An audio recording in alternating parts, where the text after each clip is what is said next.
All right, hello, welcome back to Unqualified Analysis. I am coming to you pre-recorded from sunny East Tennessee, a little demoralized, a lot tired. Those are words to put together in a sentence.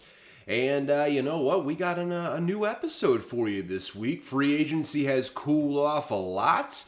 Only a limited amount of headlines, so this one should be a shorter one, but we got some stuff to talk about. I'll tell you what, we got some stuff to talk about.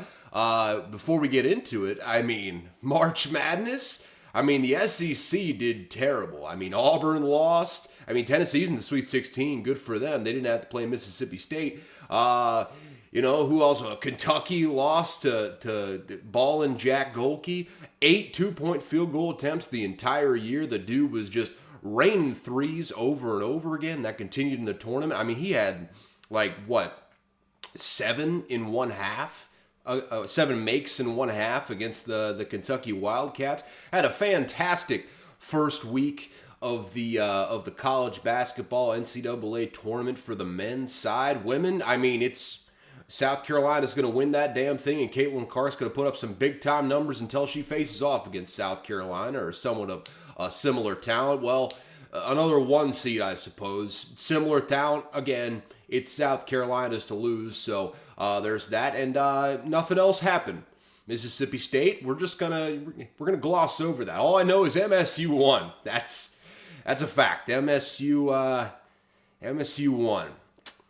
Baseball season, folks. Baseball season. After a slow start, the boys are rounded into shape. Yes, we lost a series last week to Texas A&M and those weird-ass motherfuckers over in Aggie Land. But you know what? It's baseball season. We're doing all right. We're rolling into SEC play here. Just beat LSU on the road in a series. It's okay. Texas A&M was the number 7 team in the whole damn nation, okay? We're all right. We're a baseball school anyways, which actually, I usually say that jokingly when the football season ends badly. I say we're a basketball school. We are actually a baseball school. We got the livest stadium in the entire NCAA. You go down the top 10 attendance records for NCAA history for baseball. It's Mississippi State in 9 to 10 of the top 10, so hey, if you're looking for a great college baseball atmosphere, Mississippi State. We're a baseball school, all right? Basketball season,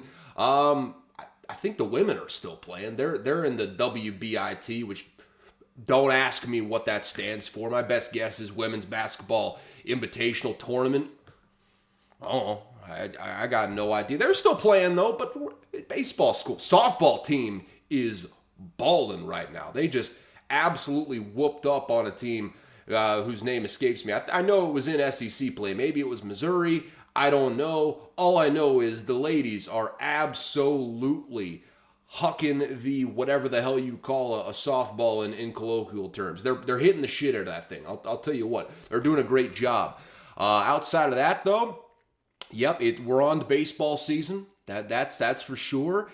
And, Sweet 16 time in the NCAA tournament. Who's going to win? All I know is, and I'm not going to jinx it here, some of my friends already know, because I've let them know, I've put a significant wager, by my standards anyways. I'm a broke boy, so it's not that big for some of you big-time ballers out there, but I've put a significant wager. I'm talking a 5-unit wager on one particular team to win the NCAA tournament, and not going to reveal it publicly until either they win or they lose. So, yeah, we're just going to leave that there for now.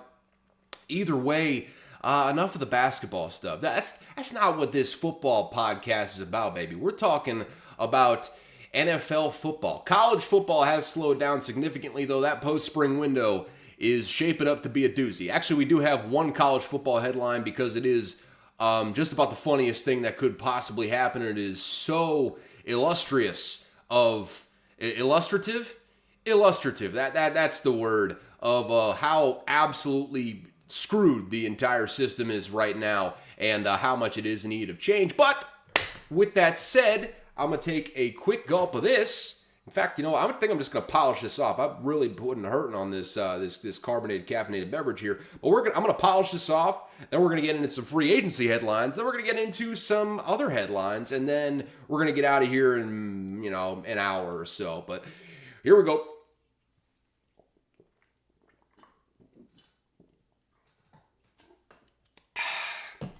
Yeah, here we go. Shout out Dak Prescott, man. I wish he didn't play for those stupid Cowboys. Either way, free agency still going on, has slowed down significantly. We've got some trade news. We've got some free agent signings. We have got some extensions being signed, and sometimes a combination of the trade and the extension. Let's just pop right into this bad boy, shall we? Starting off, the Titans are signing defensive tackle Sebastian Joseph Day, formerly of the Chargers, ended the season with the Niners last year after being released in the middle of the year after that coaching change they did in the middle of the season. Talking about the Chargers, obviously. A lot of pronouns in that that were very confusing. I apologize. But Titans have been making some good moves, and they weren't quite done just yet. We'll talk about that here in just a second. You won't have to wait long for that one. But Titans have had themselves a hell of an offseason from the free agency standpoint. I still don't know how good they're going to be, but I mean, it's not like they're in the division of all-stars here. They're in the AFC South. So, I mean, it's a division that is winnable, albeit you do have one C.J. Stroud playing for the Texans, and the Texans have made great leaps and bounds of their own this offseason, adding some big-time pieces, most notably Danielle Hunter.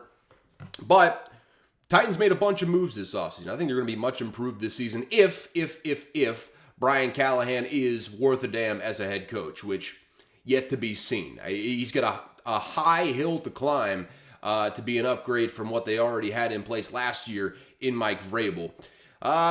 Yeah, just some bullshit from the NFL owners meeting. We're gonna talk about some real bullshit from the NFL owners meetings. I'll tell you what, you probably heard about some of this, but we're gonna broach all topics here. Next free agent signing, offensive tackle Trent Brown is signing a 1-year deal with the Bengals, and now the pair of tackles for the Bengals are just hilariously large. I mean, I would say it's a basketball team, but they're offensive tackles, so we'll call it a college basketball team with a couple of bigs with a lot of meat on their bones.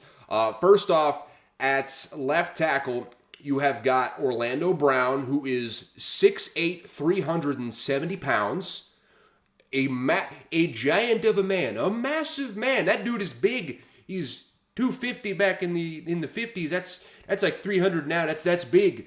But yeah, he's enormous. And now we got Trent Brown, the other Brown. What can Brown do for you? Hopefully, if you're talking from the perspective of Joe Burrow, what they can do for you is keep you on your feet and not in the injury tent. I think that's what every football fan.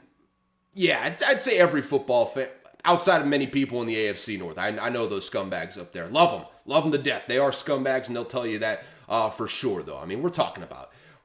I mean, excluding Cincinnati, which they got some scumbags up there too. I mean, it's the Northeast, bleeding into the Midwest. I mean, we got Cleveland, we got Pittsburgh, we got Baltimore. There are scumbags up and down the boulevard in all three of those locales, and I say that with peace and love, man. I spent many of my formative years in the Baltimore area. I truly adore the brand of scumbag that is over there on the East Coast with Pittsburgh and Baltimore specifically. Cleveland, when you live in that hellhole, I mean, it's just, it toughens you as a man or a woman or whatever you happen to identify as. So I understand that. Either way, though, everyone else in football is just hoping that these enormous men at left and right tackle can lead to, I don't know, maybe a full season for Joe Burrow. What a novel concept that might be, but we shall see. I mean, seemingly Trent Brown's getting up there in age, but you lose Jonah Williams, gotta do something. So we'll see what Trent Brown does over there with the Bengals. A little bit of a delayed burp there. I just talked right through it for a lot of it. I think we got all the gas out of the system here, at least for now. After acquiring him via trade from the Broncos, the Browns signed wide receiver Jerry Jeudy to a 3-year, $58 million contract extension with $41 million guaranteed. And at some point in the midst of all this, I don't know if it was after he signed the contract or if it was the lead up to signing the contract, Jerry Jeudy, famously not afraid to shy away from a verbal altercation with anyone. I mean, he went toe-to-toe with Steve Smith last year, and Steve Smith, that's not a man I want to get in a verbal joust with, quite frankly. He's obviously, listened to him talk, both, on the NFL Network, also on like various podcasts I listen to, seems to have evolved a lot, grown a lot as a human being since his days as a player. But I remember him as a player, and he was a scary man. He was the last guy you would want to see if you're talking about a verbal joust or just a regular joust, a joust of the fists, if you will, some fisticuffs. You don't want to see Steve Smith out there. Jerry Jeudy was fully ready for that. So he's going back and forth with Mark Schlereth now, formerly of the Denver Broncos. He won 3 Super Bowls with the Denver Broncos. Mark Schlereth, a guy that's, never afraid to shy away from a verbal joust of his own. They gone back and forth, talking about Jerry Jeudy not being reliable, not being a consistent receiver, all that sort of stuff. Really just, good old-fashioned fun for the whole family on the Twitter spaces here. Not actual Twitter spaces, but the Twitter streets, if you will. Just good fun. Just good fun. I'm sure Jerry Jeudy wasn't having a whole lot of fun. I can tell you right now, Mark Schlereth, he lives for that kind of stuff. He craves that kind of verbal contact, man, and he is a large enough man to where he fears no man, I would assume, and being a former NFL offensive lineman also probably instills that feeling in you of lack of fear for any man. So, yeah, that was good fun, but Jerry Jeudy signed, that's a massive contract for a guy that's been inconsistent at best, both health-wise and performance on the field, and obviously some of that has to do with quarterback play that he's been working with, but the fact of the matter is, they must feel really good about him for giving him, over $19 million a year on average. I'm assuming the first 2 years are guaranteed with that $41 million, so he's got $20 million pretty much, $20.5 million per year right out of the gates on that extension. I guess they're expecting him to step in and be the immediate number 2 next to Amari Cooper. We'll see if it ends up working out that way. Seems like a bit of an overpay, but I don't know. We'll find out here in the long run. I am skeptical, to say the least, about the level of capital they were willing to commit to said Jerry Jeudy. But like I said, time will tell. If the nasty man ends up being good at quarterback again, might not even matter. Might just be able to create something, make him worth that contract, even if he isn't necessarily as good as the money would suggest. If he gets the production, no one really cares. So, I again, like everything with the Cleveland Browns, you can be a playoff team if the nasty man is not up to par here. But you're gonna need the nasty man. Deshaun Watson, that's who I'm talking about. He's the nasty man because you know why. They can be a playoff team without him. They showed that last year with all the quarterbacks they went through. Kevin Stefanski, I think, won the Coach of the Year for his effort there. You still got Nick Chubb. We'll see how he is after that gruesome injury he suffered last year. But you're really only going to go far in the playoffs if the nasty man is playing like he was in that final year he had with the Texans, where he was, threw for like 4,900 yards. They didn't hardly win any games over there, but he was absolutely balling over there. Before, he requested that trade, and then, the nasty man was born. Not necessarily born, but the nastiness of the man came to light and all that sort of stuff. If he returns to the form before all of this old stuff came out, which, by the way, I believe at this point, that was damn near 5 years ago, so we shall see. However, it's still in there somewhere, maybe. So if he plays up to his level, Jerry Jeudy's going to be nothing but an ad. But if not, might be a bit of an overpay.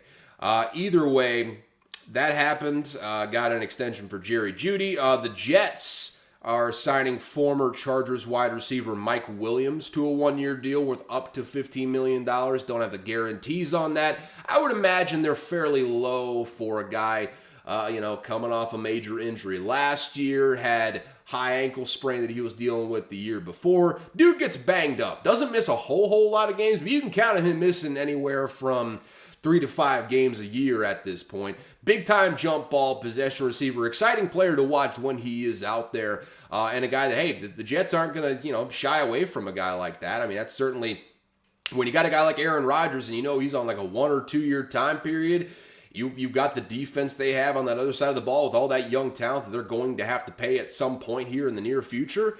You might as well just go all in, bring in some guys that you're not quite sure on, take some gambles, take some risks. The Jets went pretty hard, especially on the line, offensive line in particular, to keep Aaron Rodgers upright. Bringing in Mike Williams just shows they are 100% all in on this upcoming season. And boy, they better make a run now, because I don't know how long this Aaron Rodgers thing is going to last. Thank God, from a Jets perspective, they ain't ever going to say it because they don't want to anger poor Mr. Rodgers over there. But from a Jets perspective, thank God that all that stuff about him being the running mate of RFK Jr. ended up just being smoke, and none of it was legit. Because, boy, could you imagine the media circus being the New York Jets quarterback, competing for a playoff spot, and having to field questions about policies of his running mate. And Aaron Rodgers isn't going to shy away about a vaccination conversation. That dude's more obsessed with that than just about anyone else in this entire planet, quite frankly. But from the organizational perspective, I think they're glad that they don't have to deal with that headache. A certain degree of headache is just requisite when it comes with Aaron Rodgers. I think he's shown that over the course of the last 5 years or so. Even when he's playing great, there's always something that he's stirring up. And as long as he keeps going on the Pat McAfee show, probably going to be continuing to have stuff that pops up there. But, you didn't quite have that infiltrate the building, which is a good thing. It's a good thing from a distraction standpoint if you're an old school football guy. But got really off topic there. Mike Williams certainly helps if he is healthy. That if in the health is a giant one, though. At his age, coming off of 2 straight years that were plagued by injuries, I don't know how much you can count on him being healthy, but that's why you got all those incentives in the contract. Kind of a low risk, high reward sort of thing. It's a 1-year deal, so might as well give it a run, right? Not the worst idea in the world. Could work out very, very well for both parties involved. At the very least, you got Garrett Wilson there, so could be a whole lot worse, I would say. Vikings are signing cornerback Shaquille Griffin to a 1-year, $6 million deal. Late pickup for the secondary. I like this a lot. He was about the only one. I can't remember. Was he with the Jags last year? I think he was with the Jaguars last year.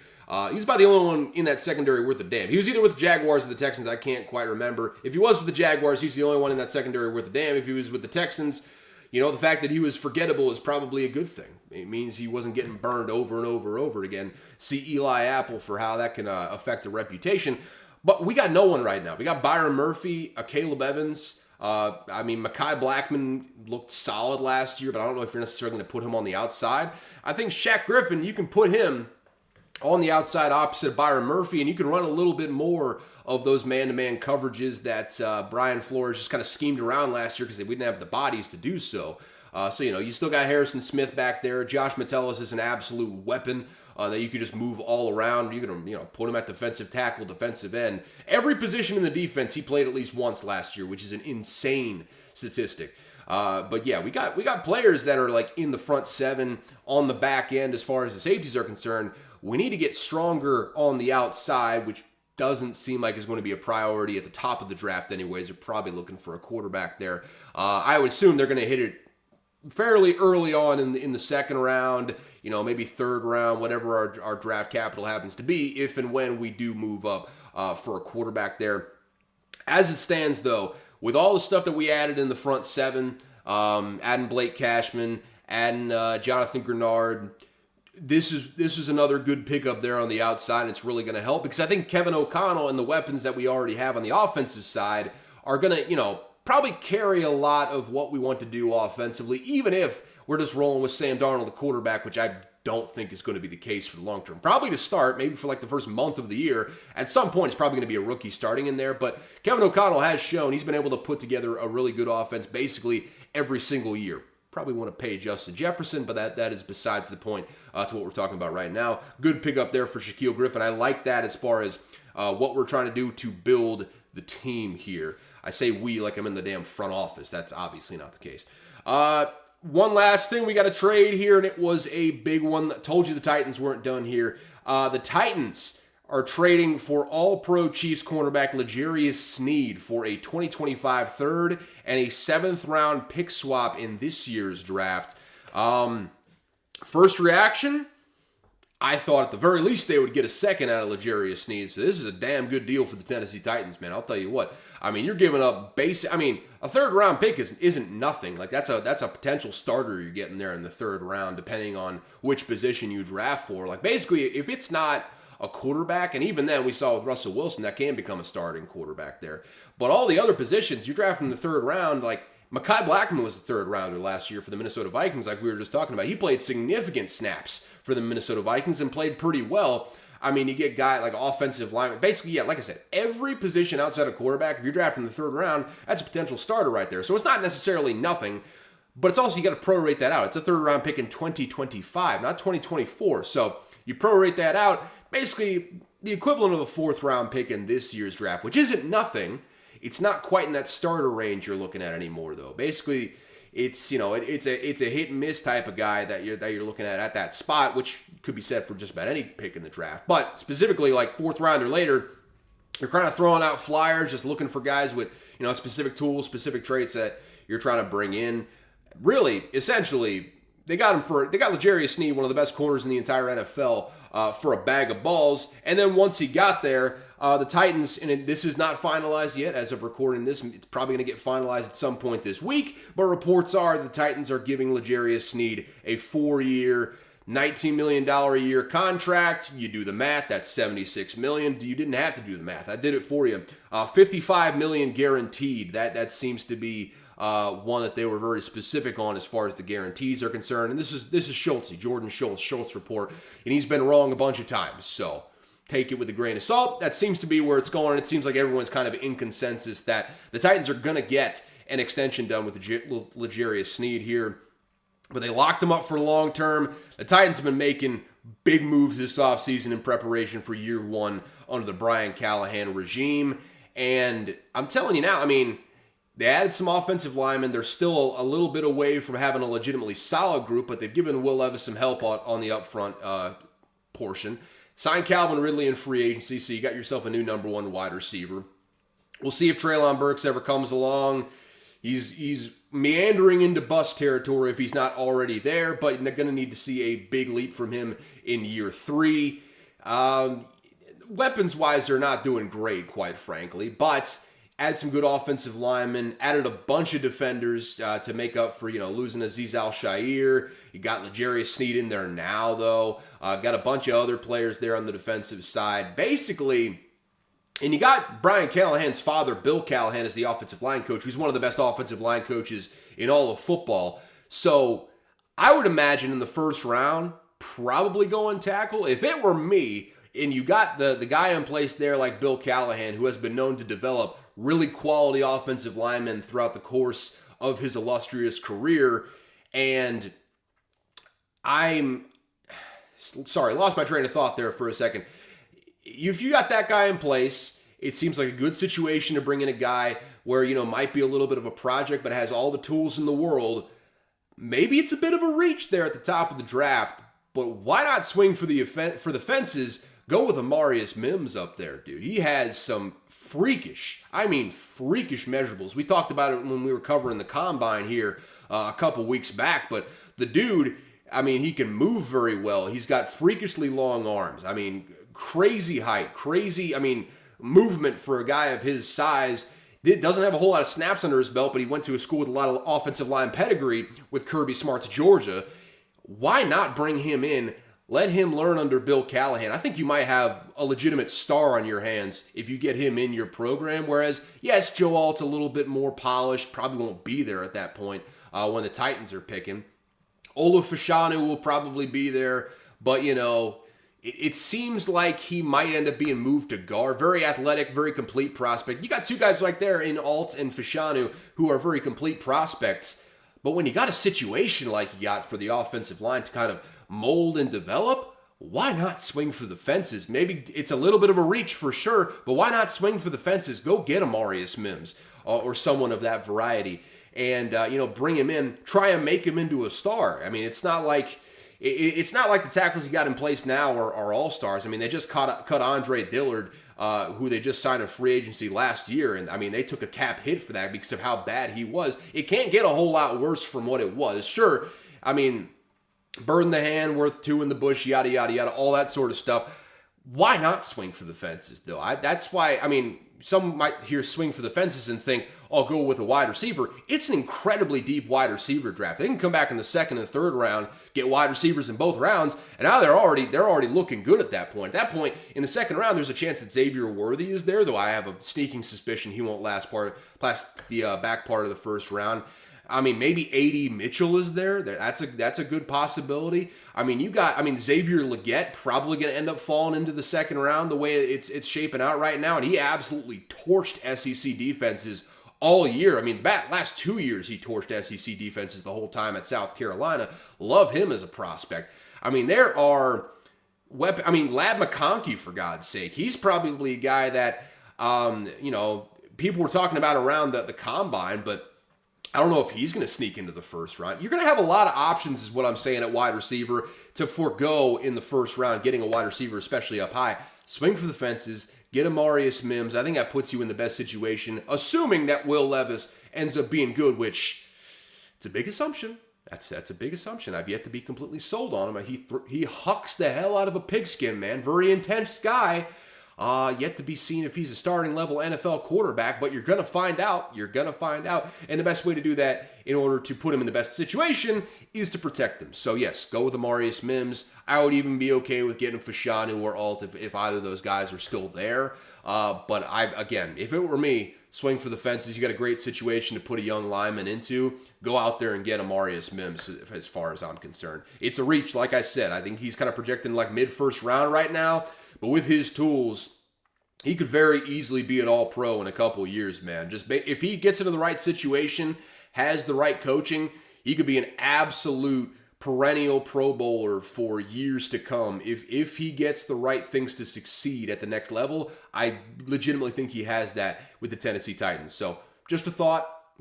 Not a draft expert. That being said, my favorite players in the last two drafts ended up being Tariq Woolen and Devon Achane. So what do I know? I'm just a dumbass with a podcast here. I got a microphone in front of me. Not sure why anyone gave this to me. Thank you for the Christmas gift to my sister. But I digress. Let's look at some headlines here.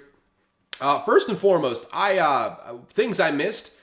Just one thing. Jimmy Garoppolo signed with the Rams, and he did that before last week's podcast. So probably should have known that, but also, who cares? Who cares, guys? No one gives a shit about Jimmy Garoppolo anymore.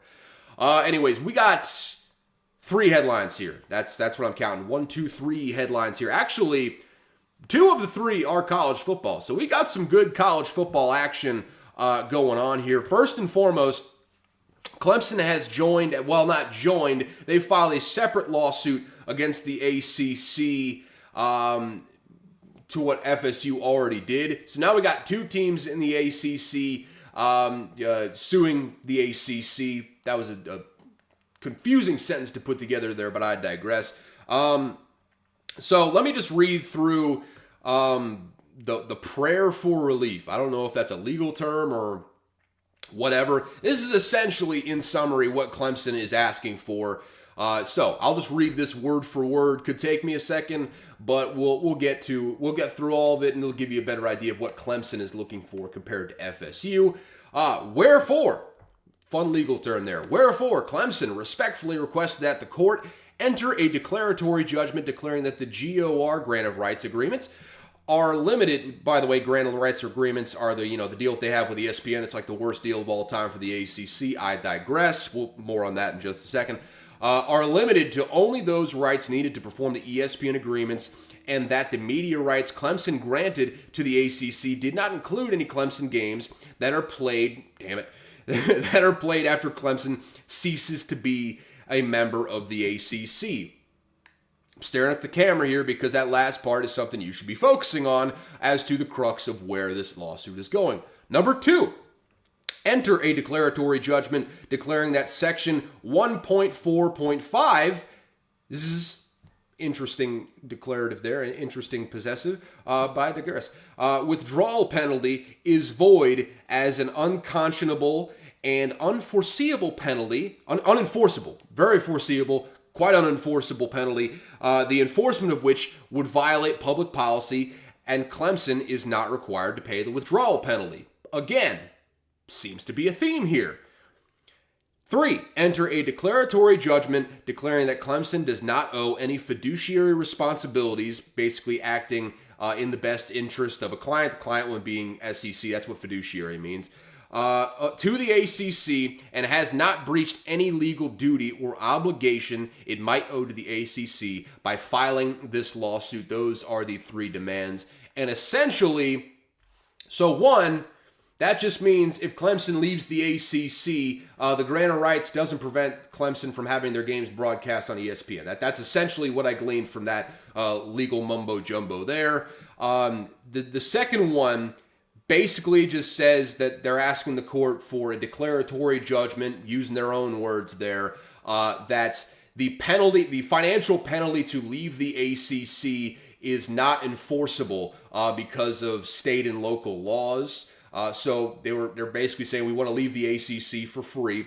And then the third one, basically Clemson doesn't owe the ACC shit, and the filing the lawsuit doesn't breach any agreement with them. Obviously, the ACC has already filed a countersuit, but essentially it's FSU is challenging the grant of rights as a whole, saying that shit is bullshit right there. The ACC is just saying you can't enforce it based on our local laws, and because of that, we should be able to leave without penalty, still have our games broadcast on ESPN, and we also don't owe you jack shit. So, same goal in mind, both FSU and Clemson want to leave the ACC. I don't think that's breaking any news to anybody, but they are going about it in a different way. They're attacking the enforceability of it, while FSU is attacking the credibility and validity of it. Either way, it seems like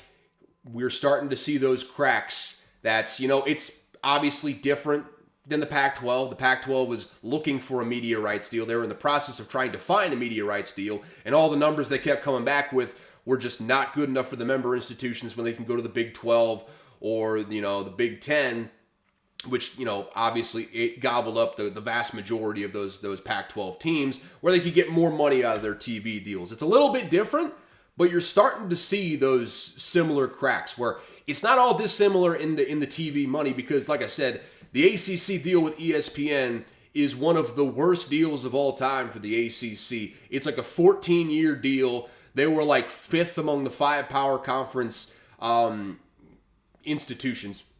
Power conferences, my goodness. I just, backed myself into a logical corner there. They were like the worst among the Power 5 conferences as far as TV revenue distributed per school, all that sort of stuff. And it went for a long time. It was basically ironclad from a legal perspective until, FSU started challenging it. ACC is challenging it. We all know what that is. But we're in a situation where you got some marquee brands there, looking at Clemson, looking at FSU, looking at Miami in there. Hell, even North Carolina to a certain extent. They don't really pull their weight in the football side of things, but they're still a big TV draw. I'll tell you what, they get eyes on the TV. They get asses in seats. They got some really good brands there that are simply not being paid what they're worth on the open market. And really, I think a lot of this you can kind of trace back. And it's not the same sort of motivation as everyone else in the conference, I would say.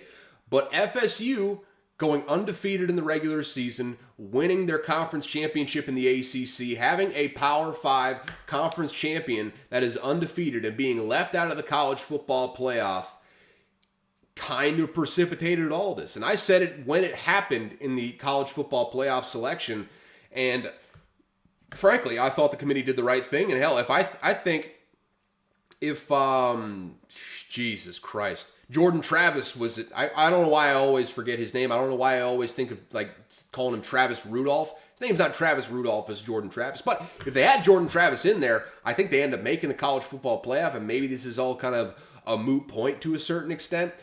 But not being included in the college football playoff after doing every single thing they possibly could right, I think that precipitated a lot of this FSU trying to explore options to get out. And ultimately, I think that one massive domino at the end of the college football season is going to lead to the dissolution of the ACC at some point here.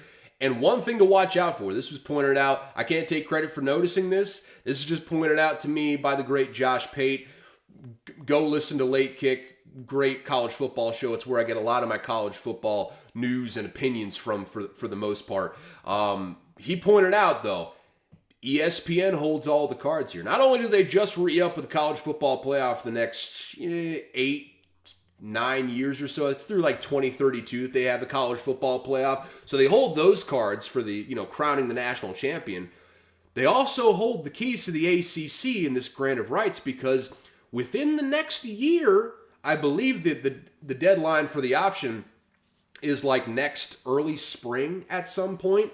Within the next year, ESPN has to make a decision about whether or not to continue that grant of rights as it currently stands. Reading between the lines there, ESPN could terminate the current grant of rights and renegotiate, theoretically, with the grant of rights being dissolved. In other words, ESPN holds the fate. Also, let me point out the consequences of ESPN holding that grant of rights and being able to terminate it in the next year. If they terminate that deal, there's going to be a mass exodus from the ACC. Mark my words. And I'm not the first person to say this, but I am accurate in pointing this out. FSU is going to be gone. Clemson is going to be gone. Miami is going to be gone. And they're probably not the only ones that are going to be leaving the ACC. But with those top 4 brands, the conference is no longer a power conference. Make no mistake about it. They're going to the land of the Big East, to the land of the Pac-12, to the land of irrelevance, essentially, if that happens. And all of that is to say, ESPN holds the fate of the ACC in its hands like a little baby bird. They could drop that baby bird and let it die if they really wanted to. They could nurture that baby bird back to health, give it whatever the fuck you give baby birds. I don't know, chew up food and spit in its mouth or some shit like that. They could really, do the ACC a favor. Maybe re-up with a little bit more money here instead of terminating the contract.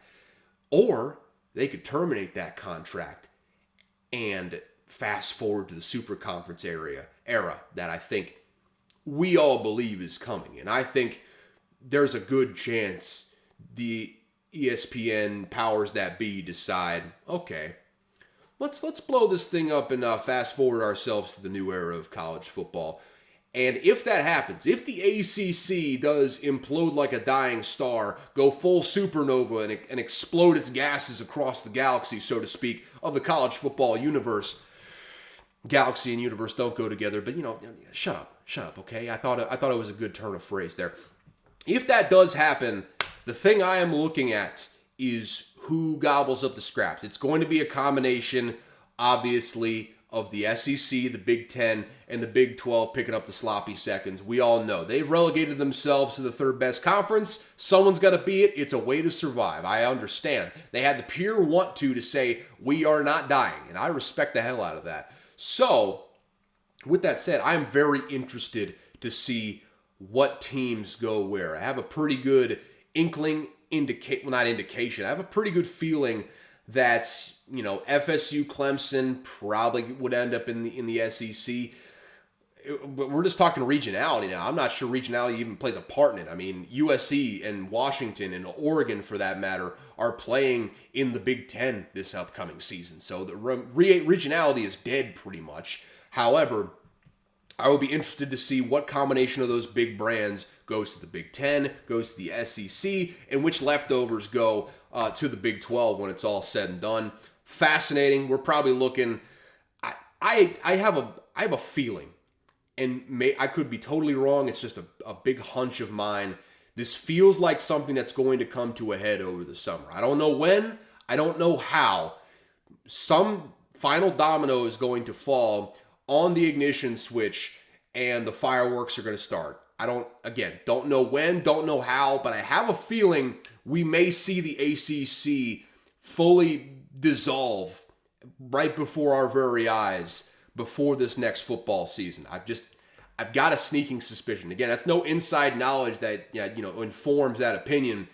I've just got a feeling right now, and that's not the most exact science in the world. I know that, but I don't know. Something just feels like we're entering the final stretch of the ACC. Between these lawsuits, between the challenging of that grant of rights, it feels like something is going to give real soon here. I'm here for the chaos, baby. I'm looking forward to seeing it.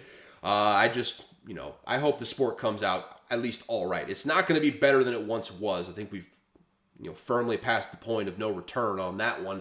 But maybe we can come to a nice stable resting place where, okay, it's still a really good product. I don't think I'm never going to go away from college football unless it just totally loses its soul and its pageantry and its passion, which you're talking about college teams, man. I don't think it's ever going to happen. But at some point here in the next 5 years, I think we're going to be reaching a point of stasis where we're just going to be calming down a little bit with our rinky-dink-ass 14-team playoff. But that's besides the point.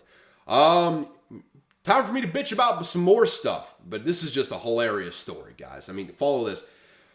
Offensive tackle Kayden Proctor, formerly of Alabama, decides to transfer to Iowa at the portal, the early portal, window, whatever the fuck you call that thing. So he goes to Iowa, decides to go to Iowa in between semesters. We already know that. What's the news, you may ask? Well, he transferred to Iowa, took 6 figures from the NIL collective there at Iowa to go there, takes that money, gets to spring practice at Iowa, looks around and says, boys, I've made a grave error. And he's back in the transfer portal now, and I don't think he can officially commit anywhere as of yet. However, all indications seem he is going back to Alabama after leaving there for a cup of coffee and, a cool $100,000. So that is hilarious. I mean, that's what a scumbag move. And I mean, I'm not gonna, excoriate the kid. I mean, he's, at the end of the day, he's like 19 years old, guys. Let's chill out on just body bagging college kids, man. We all make dumb mistakes. He's from Iowa. He was originally committed to Iowa before he went to college and then got flipped to Alabama. There was probably some homesickness there at the end of that Alabama season. You go back to, we all remember that first semester, after that first semester, you go back to your hometown, you start partying with some of your friends from high school, and you're like, damn, man, I could really do this. He just got a little bit too caught up in nostalgia, was like, you know what? I'm going to do this for the next 2 years of my college career before I go to the NFL. Let's saddle it up, boys. I'm going back to Iowa. And then you know what? When that nostalgia wears off and now you're playing, you're staring down the barrel of, an Iowa Big Ten schedule where you're playing in constant cold weather. And it's understandable that you could say, I've made a grave error. To take that money from the NIL collective and then just go back to Alabama where, there's no recourse for that. They gave him that money. That's cold. That's absolutely savage. Not a move I would personally do. That's cutthroat. That's cold-blooded. I gotta respect that. Well, I don't have to. That's a scummy move. But again, I'm not here to excoriate a kid. I just laid out the whole reasoning that I think this whole thing happened. But it once again highlights just how hilariously broken the current system is in college football. And again, don't get me wrong, I am more than happy that players are getting paid. In fact, I think that they should have been getting paid a long time ago. I was happy as hell whenever those Northwestern players decided to try to put a union together way back, and I think it was like 2010 or something. I was excited about all that. I have wanted players to be paid for a long time. However, players don't have contracts right now with universities. They can leave whenever they want to. The NIL pipeline is sketchy at best. It's basically just like those weird bagmen boosters that have been, giving inducements under the table, and it's less about cash than it is about like cars, nice meals, maybe, hey, you want a flat screen TV for your apartment over there? Yeah, we can get that for you too. That was happening for a long, long time before players were being paid. But now that NIL has been, brought into the fold, those same weird, sketchy guys are now just giving bags to college players to come to their universities. The problem is, those NIL contracts do not bind the kid to that university. So like Kayden Proctor just found out with Iowa, you can go to Iowa, get $100,000, decide I've made a grave error, then you can leave, keep that $100,000, and there's no consequences whatsoever. This is a clear byproduct of not having contracts in place where, again, I want players to make money. Again, it's the same thing that Nick Saban was saying. Just because you don't like the messenger doesn't mean he wasn't right. What we're doing right now, and it's a byproduct of, and I think I talked about this last week whenever we were talking about Nick Saban. It's a byproduct of not having these contracts where you can re-up every single year. It's kind of like politicians on the election trail, especially House of Representatives. You got 2-year terms. You basically get in office. You get acclimated, then you're basically right on the campaign trail again because you got to start campaigning really early. So you're in a constant state of constant campaigning for your spot. It's kind of the same sort of thing when you don't have a contract in college football.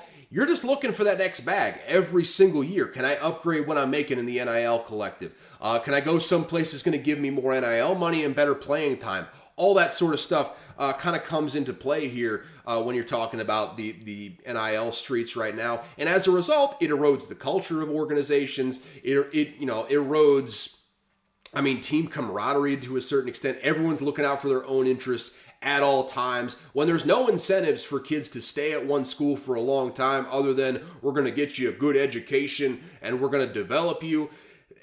For 18, 19-year-old, 18 to 22-year-old kids, that ain't gonna fucking cut it anymore, guys. It's simply not the way that, being a poor college student at one point, if someone's slapping tens of thousands of dollars in front of my face, my priorities would change like that. I'll tell you what, that was a hell of a snap right there. But my priorities would be all about that money if you're throwing it in my face like that every single year. This is a natural byproduct of the chaos situation that we currently have in there. Again, I'm not saying that the solution is simple. I'm saying that the solution lies somewhere in monetary incentives for kids to stay at a school, whether that be through contracts that lock you in for 2 years. Hell, if a school is not totally, sold on a guy, think, hey, come in here. We'll see if you have a good freshman year. We'll reevaluate after this season.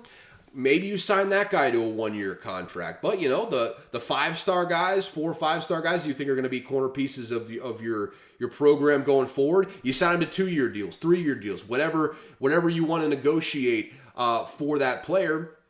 And hey, if the player wants to get out of that contract, if they want to go somewhere else, have a buyout clause in there like coaches do to a large, ubiquitous extent. I think that's an option that needs to be considered. Also, another idea that I heard floated out there from Josh Pate, first and foremost, you got to have a revenue sharing model. The kids need to have a cut of this TV money. It's unconscionable that they don't at this point. They are the players that put out the product on the field. Obviously, they wouldn't be as good without the coaches there, without the structure of the coaches, but there would be no sport without the players to play the sport. You can't have it without the coaches. You can't have it without the players. They need to be getting a cut of that money. It's as simple as that. It's straightforward. It's probably the next step that's going to happen. With that revenue sharing, though, this is an idea that I heard from Josh Pate on Late Kick. What if you have a stratified sort of system where the school is paying the kids a cut of the revenue? That cut increases incrementally over time as you stay longer at the school. Say, freshman year, you're making $30,000 a year. Then sophomore year, that bumps up to $60,000. Junior year, bumps up to $90,000. You stay for your senior year, you're making $120,000 while you're in college. and that's on top of the scholarship stuff right there. That's at least an incentive for you to stay in place. And honestly, the numbers would have to be bigger than that in a lot of cases to really incentivize kids to stay at the place that they're at the current moment. So it's a working model, but at the very least, you have incentives for guys to not just go out the door and look for the next large NIL bag that they can find. You at least have like some sort of revenue sharing model, monetary incentives from the school to make sure you're not in total constant chaos at all times. Just an idea. I mean, I'm back and forth on that idea. I think contracts are kind of the way you need to go to really stabilize this whole thing, or you need to up those revenue share numbers on a per player basis a lot more in order to be a worthwhile incentive. Like, hey, maybe it's 50,000, then 100,000, 150,000, then 200,000 for your senior year, or something like that. That would be something that I would certainly be interested in. Hell, I'd be interested in a $30,000 option. I was broke as shit in college, like I think basically everyone else was who wasn't selling drugs. That's a different story. But yeah, the point of the matter is here, the Kayden Proctor situation, and there's going to be a lot of crazy situations here in this post-spring transfer portal deadline. Mark my words on that one. But it all just highlights how absolutely broken this system is right now. And until we fix it, we're just going to be in constant chaos. So hopefully here in the next couple years, knock on wood, we'll have a solution here at some point here in the near future. All right. So, man, this is the headline segment of bitching right now. Did you see this? You hear about this? Doing my classic Jay Leno impersonation there. The NFL owners. It was introduced by the competition committee of the NFL. Those guys. Yeah, I'm already going to be here for entirely too long talking about this shit that they passed. So I'm going to stay away from the competition committee for now because they suck. They suck so damn bad. However, the NFL owners, I believe they approved it on today as I'm recording this Monday. They are banning the hip drop tackle, which is basically just like you tackle someone from the side or behind and you quote unquote unweight yourself. It's the type of tackle that resulted in Dak Prescott breaking his ankle, Tony Pollard breaking his ankle. Same thing with Mark Andrews this last season. It's resulted in injuries, I understand. The question that I think literally every single defender in the history of the NFL that had a platform to ask the question is asking is how the hell are you supposed to tackle someone? How are you supposed to do it? If you're coming from behind or from the side, how are you supposed to tackle someone? Are you just supposed to hold on to them and hope pretty much? You can't fall backwards. You can't launch yourself at someone with great force anymore. You can try and just chop at their knees, but I'm sure they're going to try and outlaw that at some point. Basically, this hip drop tackle ruling has made defenders' jobs completely impossible, pretty much. This is, just put the flags on them. That's at this point we're like half a step away from just saying put the flags on them. It's becoming less and less football anymore. It's just the NFL covering their own asses legally because they don't want to get sued down the road. They're just trying to quote unquote make the game safer, which lo and behold increases scoring because you made the defense's job so impossibly hard.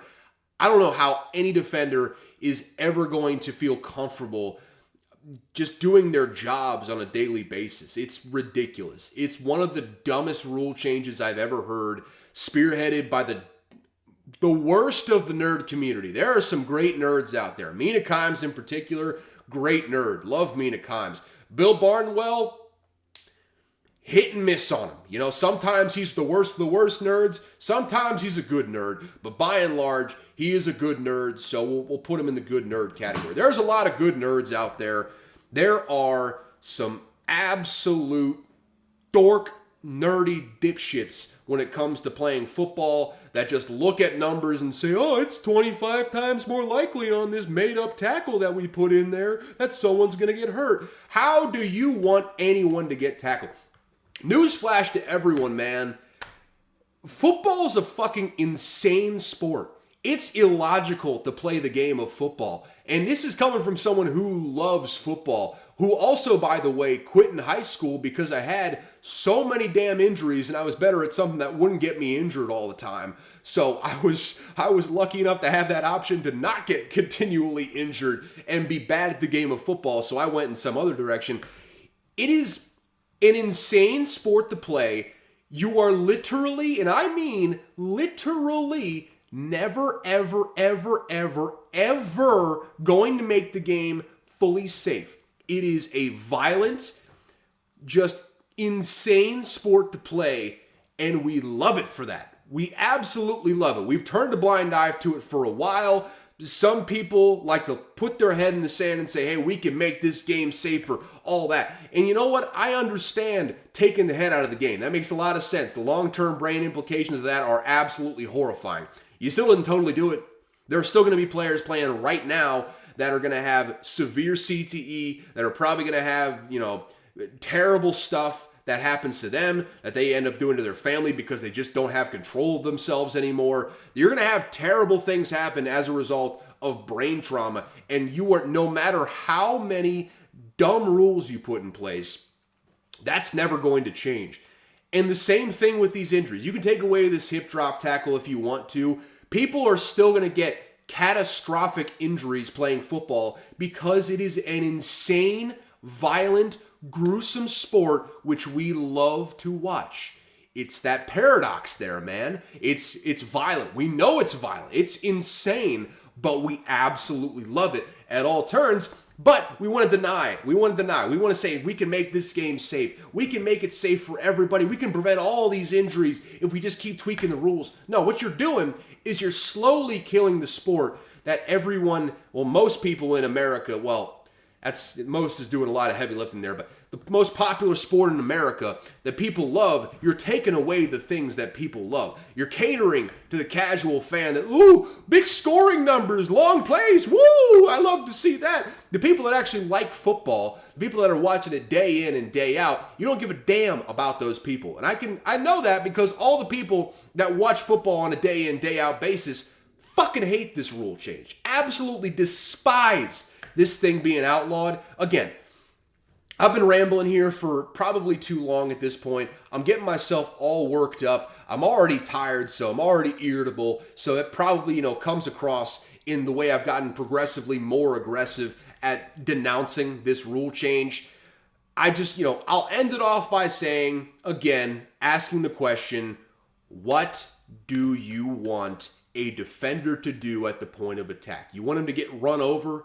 Do you want him to have a head injury from getting run over? Do you want the defenders to start getting hurt instead of the offensive players? We know the offensive players are much better for your bottom line there in the NFL, and you stupid competition committee. What do you want a defender to do? Do we want to just take defense out entirely? Do we want to just start playing patty cake? Or should we start playing two-hand touch, get the flags on them? What is the end goal here for the competition committee? I asked that pointedly. And with that, let's end this thing off, folks. Thank you all for tuning into Unqualified Analysis. We do this thing once a week on Tuesdays during the offseason. We'll be back to twice a week during the NFL and college football season. Greatest time of the year, folks. Hardest working time of the year, but the greatest time of the year. No question about it. Even though both college football and the NFL are changing in ways that I hate to my very core, they're still the best sports on this planet Earth, and I'll go to my grave thinking that one. However, go ahead, subscribe to the show. Apple, Spotify, YouTube, Amazon. Go ahead and hit subscribe, share with somebody, help me grow this damn thing a little bit. If you want to follow me on the socials, I am on Twitter, or the artist formerly known as Twitter X, at x.com/CalebVUA. Or if you already have the app, which is the way most people would do it, just go to CalebVUA on the Twitter. and follow me there if you wanna keep up with the show. Outside of that, if you want to contact me, either go into the DMs where I'll probably be most responsive there on the Twitters, or go to the email unqualifiedanalysis@gmail.com and send me your opinions, thoughts, things to add to the show from that medium. Either way, though, thank you all so much for watching or listening, whatever you happen to be doing. And, as always, I got no clue what I'm talking about. One thing I learned this week, though, however, vegetables like cabbage, kale, broccoli, cauliflower, and many, many more vegetables that you can look up on your own after I'm done with this fun fact, were bred by humans. There are no wild varieties of those vegetables I just named and many, many more. Only feral varieties descended from man-made strains. Think about that one, folks. And with that, right at an hour pretty much. I'll talk to y'all on the morrow. By on the morrow, I mean next Tuesday. See ya.